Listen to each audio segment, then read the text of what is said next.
fun one for you today, guys. Playing with what could be the best endeavor from North America. And in this starting game, me, Unknown, and Noglin are going to basically be facing possibly the best rapid team in all of Ranked.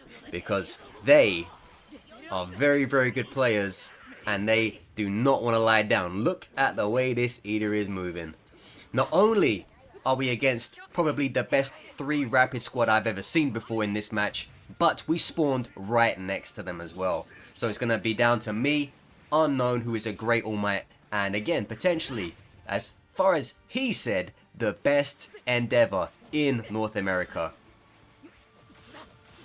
Taking on this lobby, which has 3 fantastic players in an all-rapid squad, which is combined of Mirio, Ida, and Froppy. As you can see, both of them come to his aid right there, but I managed to snag the down and then finish the K off despite being hounded by the permeating man and the tongue-whipping Froppy. So, as you can see, this game already started off crazy competitive. And it's only going to keep going that way because, like I said, when you are in lobbies with very good players, they will find a way to survive. They will find a way to be there until the end. And this game was no different. So, again, this first game is going to be all about us versus the all-rapid squad of, again, very good players. One of them, I would say, is probably the best Froppy I've ever come across in my overall experience, you know, throughout having played them before. And another one is a very, very, very good Mirio player. And the other one is great at a lot of characters. So this was a fun match. And, you know, I always tell you guys, these types of games where you face very good players, you are going to learn more and you are going to understand more from these than just watching me get like 10 KOs in some random lobby. Some random ranked lobby where you get 10 KOs. Like, oh wow, that's great. It is nice, but these kind of games, there's more to learn as a player and more to enjoy, more to be, you know, impressed with. So hopefully you guys are going to enjoy this match here, and then obviously we have, I think, maybe 2 more after it for you guys to enjoy. Both playing again those other 2 games with, again, one of, if not the best endeavor in America, and we are on EU servers as well. So as well as this this Americano is playing here, you have to also give him his credit. He is playing on EU server, so there's going to be that slight, you know, little weirdness with ping and, you know, how the latency appears. Can't give him too much credit because he is playing, you know, laser aim assist endeavor, so it's not as if that aim has to be too precise, but credit where credit is due. He was very, very good, and even playing with him, I could tell he was very, very good. So I imagine North America were probably quite happy to get rid of this guy for a couple of games since he was over here in Europe with us.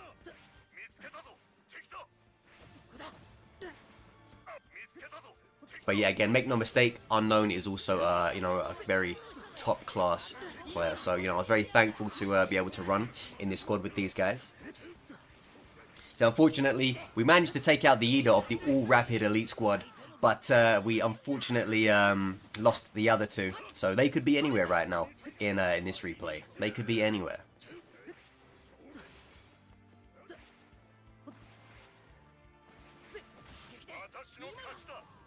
Whenever I do new deku matches, I'll try to change the outfit because I think some of you guys are bored of seeing this outfit. I mean, I like this outfit a lot. This is my favorite deku outfit that I have access to. It's like the normal one, but it's ripped up. Oh, just about got out of dodge there. Just about.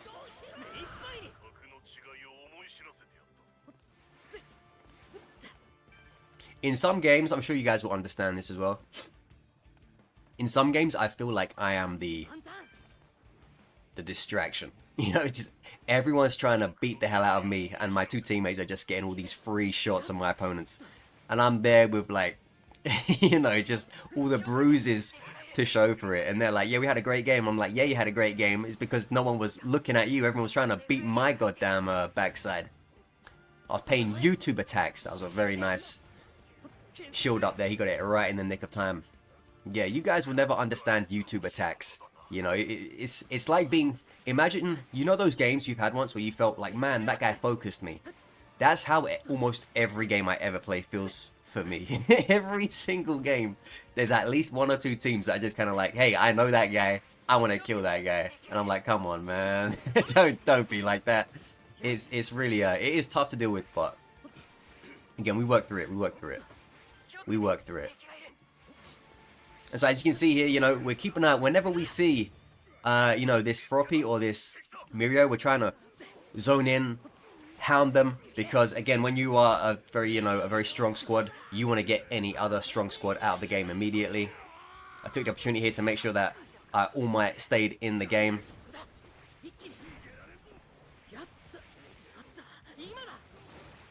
In these kind of instances, I don't normally like to use group heals when one person's just effed up, because I kind of feel like it's almost wasting it. But in a lobby like this where you need every person because the other teams are not here to play around and they're also very good, you kind of just need to make sure that none of you go down, otherwise the job does get a hell of a lot harder. And it's at this point where I realize, okay, it's not just the All Rapid squad who are dangerous here, we got some other teams looking to leave their mark on the match.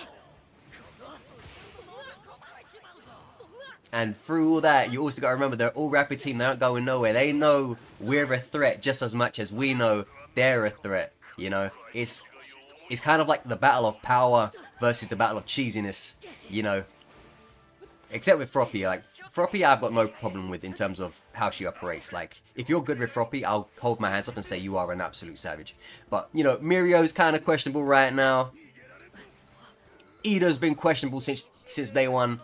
So, you know, it's kind of, you know, two cheesy characters, one way more cheesy than the other, and obviously a Froppy.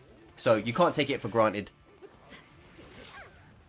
Pow! But what you can take for granted is I always hit those lovely heel hooking betas, slamming straight down to the soil beneath.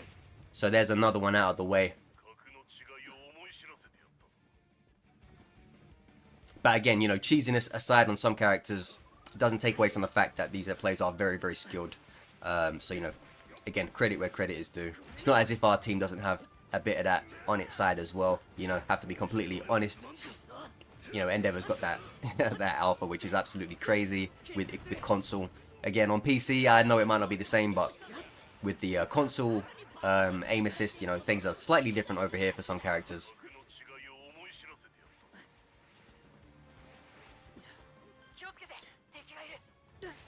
See, and at this point, this is where my understanding of the game allowed me to realize what had just happened.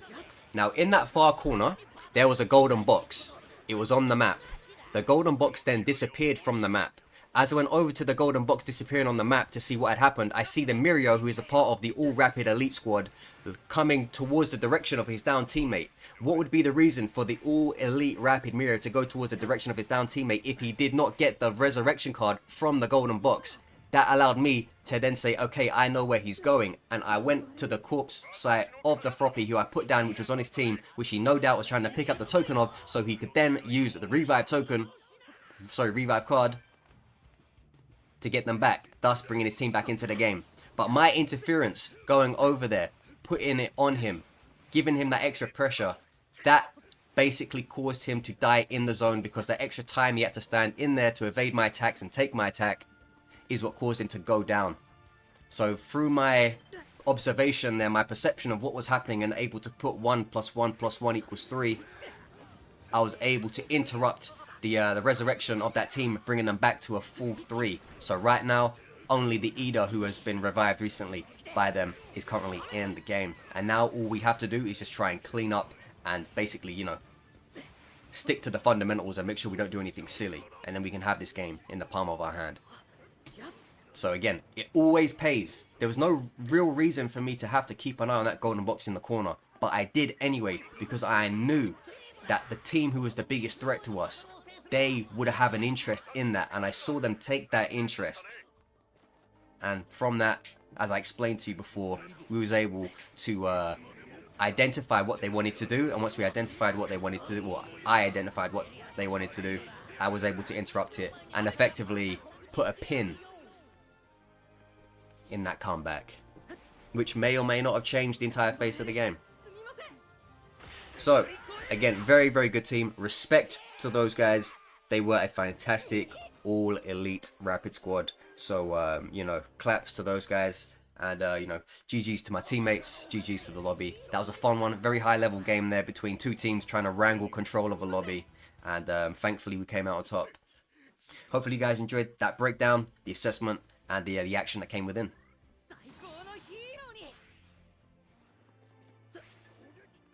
And going into game 2 with Unknown and Noglin again.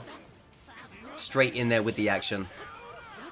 Did a few loots nice and early that I just skipped over here to save you guys some time. And straight off the bat, getting an assist, which we can be very happy with.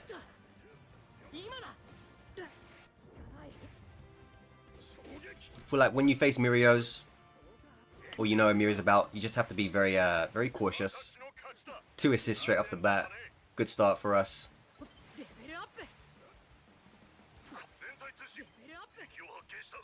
As long as you keep your distance with the Mirio, you'll be able to see a lot of their stuff coming. Obviously, they're very good Mirios are going to find ways to get inside of your guard without you realizing it. But a lot of the general Mirios, they're going to try and rush you.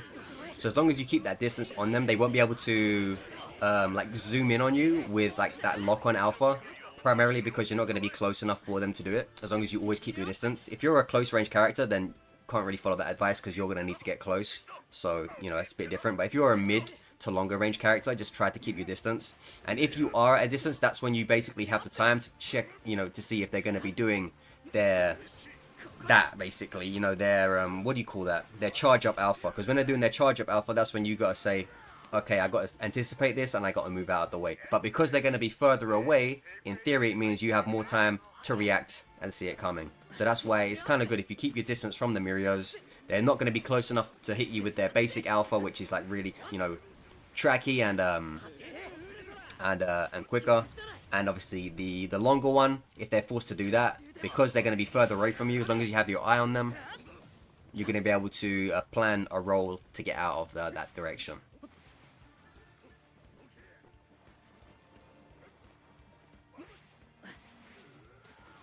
Uria.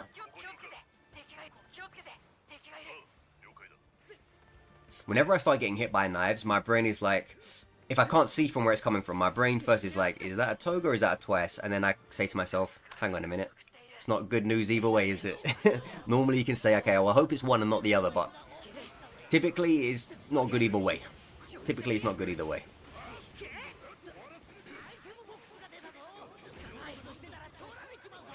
If you are finding yourself getting hit in the back by knives, would you rather it be a toga or would you rather it be a twice? Like when you turn around and find out. I actually don't know which one I would prefer, because they're both crazy. You know, they're both strong. Like if you have a good twice after you, big trouble. And if you have a good toga after you, big trouble too. You know, there really is no saving grace in those situations. You're kind of, you know, in trouble either way. The levitating golden box of legend.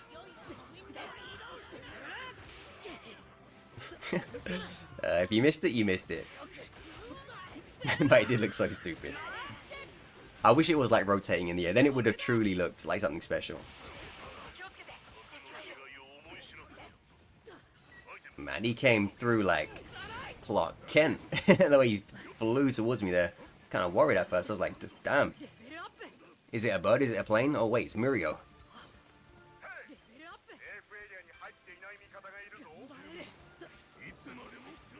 Let me know in the comments, Batman or Superman, who do you prefer? Batman or Superman, who do you prefer? I've always been a Batman guy, ever since I was a kid. Ever since I was a kid. Primarily because of the Batman movies and the Batman animated series. Like, that just geared me towards Batman ever since I was a kid. You know,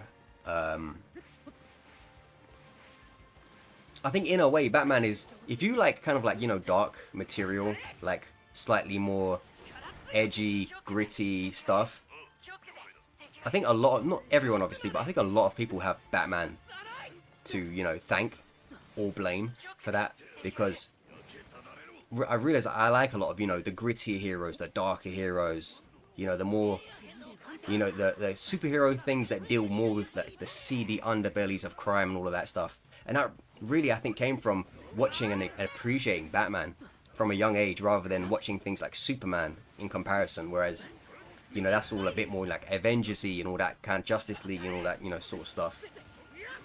But, you know, I grew up, I liked Daredevil, I liked, you know, Punisher, like all that, the more street level stuff. And I think Batman had something to do with that because obviously I grew up enjoying lots of Batman stuff.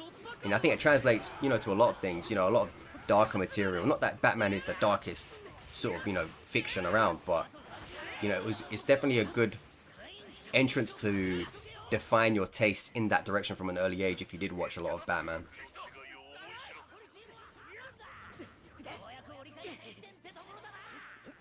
If you guys know what I'm saying anyway. Batman.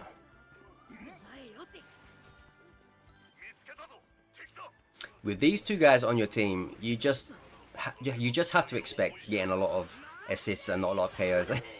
Because, you know, between that laser beam and splash might, mate, you are not going to get the finishing touches on a lot of stuff. Like, these two characters are designed to destroy people. Not that Deku doesn't hit hard, but, you know, he's got knockback, so there's kind of like a limit on what he can do. He can only do so much damage before you get knocked back. And, you know, damage on you is put to a standstill. But with these guys, there's no knockback. That beam can go as long as you're standing on your 2 feet. That splash damage of All Might's Alpha, that can go as long as you're still standing on your 2 feet. They don't knock you down.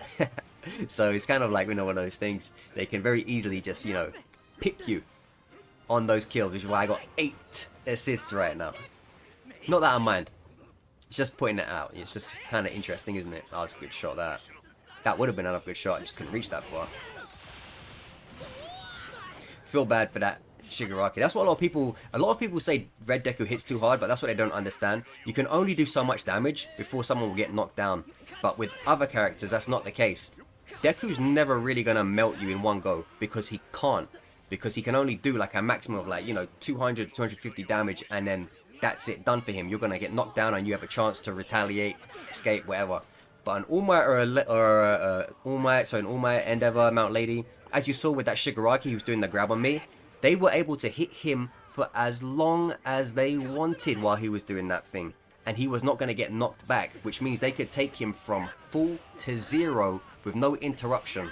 And if there's 2 of them doing it, then you saw how quickly he got melted. But if I was on the other end of that, and they was picking up my All Might, and I hit that Shigaraki twice, boom, he falls down on the ground. He probably only gets his shields broken or whatever, and then he gets to come back into the game with a bit of a breather on a, what do you call it, the iframes, and he can try and make an escape or do whatever. That's the difference when people complain about Deku's damage. He does have knockback, so, you know, can it? You don't know what you're talking about, alright? Can it? There's a reason why he hits hard, but he has iframes. These other guys that hit really hard, he knocks his opponent into iframes. These other people who hit really hard, they should also knock people into iframes. That's the difference. Anyway, on that note, let's give some credit out. I did say he was one of the best endeavors in NA, and look at that, 10 KOs, 5.5k damage in a relatively quick lobby. You know, fantastic stuff from Love Noglin, showing great, showing great skills from the United States of America in our wonderful EU servers. So credit to him. I'm sure he's going to be very happy if he sees this video. He did play very, very well. So again, shout outs to that guy. And of course, even though he's not on here, shout outs to Unknown as well, because very, very useful and reliable guy. GG's. Alright, and last but not least of the America-England link-up.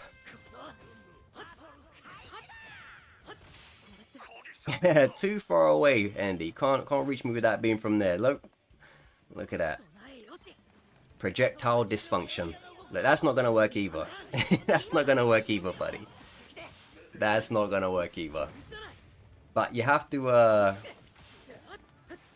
appreciate his willingness to try everything at his disposal.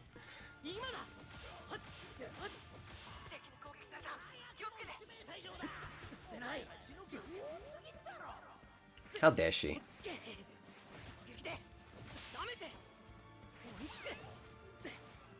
Look at that. Even when you do like get an extra hit without getting knockback, the damage is actually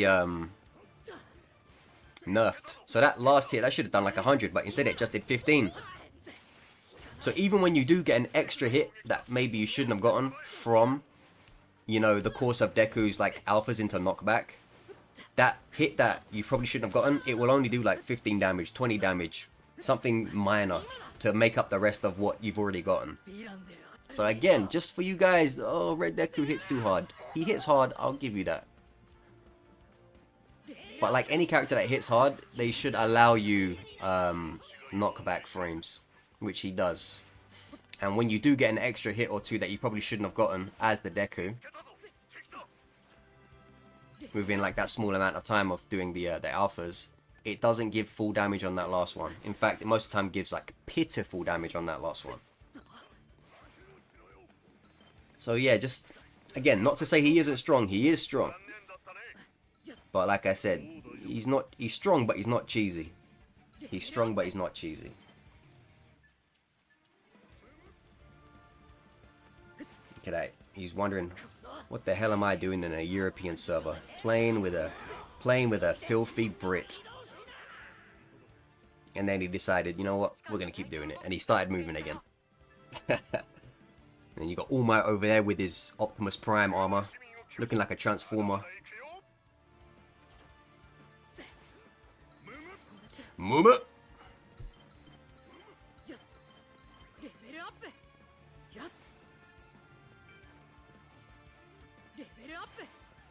Back in contemplation.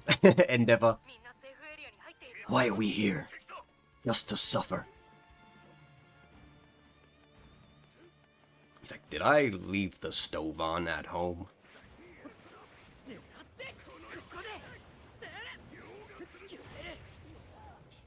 My good friend Rick's Rocks in this lobby unfortunately went down. Very nice person though. They watch the videos. Shout out to you, Rick's Rocks. Shout out to you.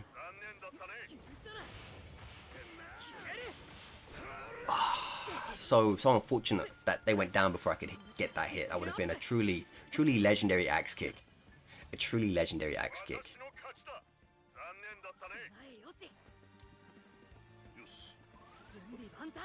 I've nearly finished the latest Demon Slayer season. So good. Well, not as good as the other seasons so far, but I imagine, you know, it's working towards something. This is one of them seasons where, you know, it's building things up, and I can understand that. So I'm still liking it. Like, obviously, you know, it's a lot of the training arc going on right now in Demon Slayer latest season. But again, I've got nothing bad against that. I can understand when like a training arc is needed, and I'm more than happy to enjoy it. But of course, I am binging it because, you know, I didn't watch it when it's coming out week by week. If I was watching the latest Demon Slayer season when it was coming out week by week, I might actually be more annoyed. Because, you know, waiting week by week for what is effectively one training episode after another, I could see how it would annoy people. I could completely understand that. But because I'm watching it like one after the other, because I waited for the whole season to come out, it hasn't really been an issue for me at all. But I can definitely see why it would be an issue for those who waited week after week. Man, I love Demon Slayer. I'm a huge Demon Slayer guy. Absolutely head over heels for Demon Slayer. I love that franchise I love that franchise to pieces. So good. I love Tanjiro. I love Inosuke. I love you know, Rengoku. I love a lot of the other characters. You know, it's a great show at making you laugh. It's a great show at making you upset. It's a great show at making you happy. It's a great show at making you feel relief, stress, you name it. That show can grab you by the balls and fucking squeeze it into you. So yeah, you know, props to Demon Slayer. Love that show. Love that show.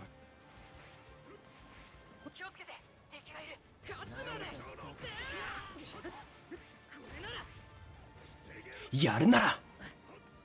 Doesn't Tanjiro and Deku just remind you so much of each other? Like, Deku and Tanjiro, they're just so similar. So similar. They make great friends.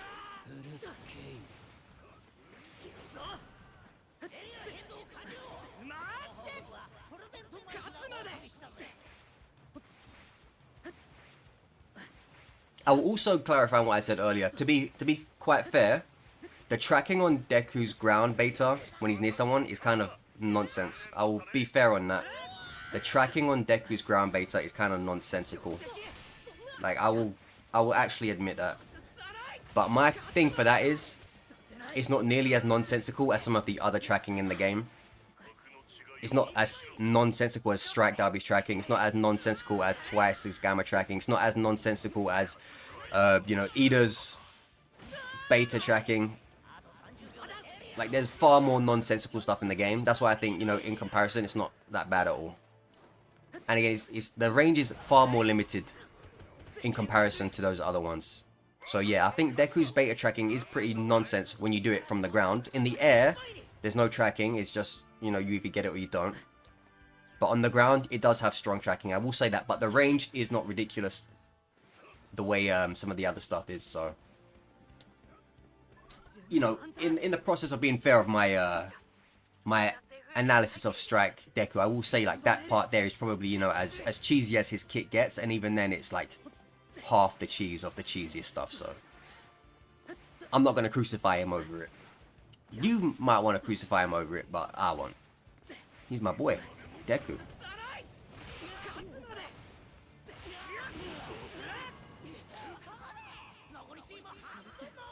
But yeah, as I was saying though, Deku and Tanjiro I think would be great friends. Or at least you would think so. Sometimes when two people are really similar, they don't actually get on. But I think these guys would get on though.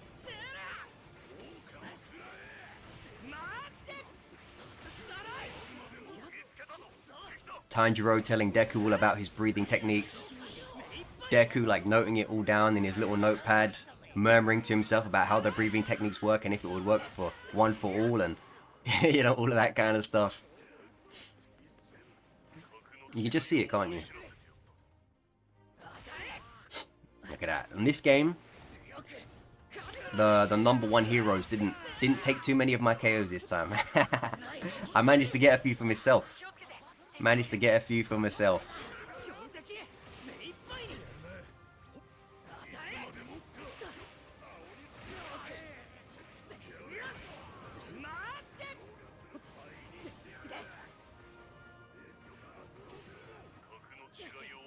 I bet that's Rick's Rocks giving me 999 likes. It's a shame like the likes you give when you're watching someone like this doesn't actually apply to your skills, your missions, because then that would make getting the mission for getting, you know, likes would make it so much easier. You're like, oh, I'll give 200 likes for this for the week, easy peasy. I'll just go down in a game and give someone like 500, and I have it covered. But it doesn't work that way. I don't even think the game gives them more than like 10. But yeah. Anyways, there you have it. There was our games with what is either the #1 endeavor in North America or one of the very best. So, you know, credit to that guy. His words, not mine. He said he's the best. Honestly, I'm inclined to believe him. He was very, very good, and I enjoyed my time with him a lot. So hopefully you guys enjoyed the breakdowns of the match, the analysis, the commentary, and whatever else you get out of watching me. So thank you guys for being here. Don't forget to leave a like, leave a comment, subscribe. Remember, this is just a game. Don't take my comments too seriously. Don't get too angry about my assessment on balance. Again, it's just my opinion. It's just a game. Just enjoy it. You know, it's not a serious matter at the end of the day. It's not a serious matter. But either way, still having fun with the game. Been playing a bunch of the first Ascendant too, so maybe the video will be a little bit slow at some point or another, but I'll try to keep on top of it for you guys. Anyway, again, thank you for being here. Thank you for the support, and I'll see you guys on the next one. Peace out.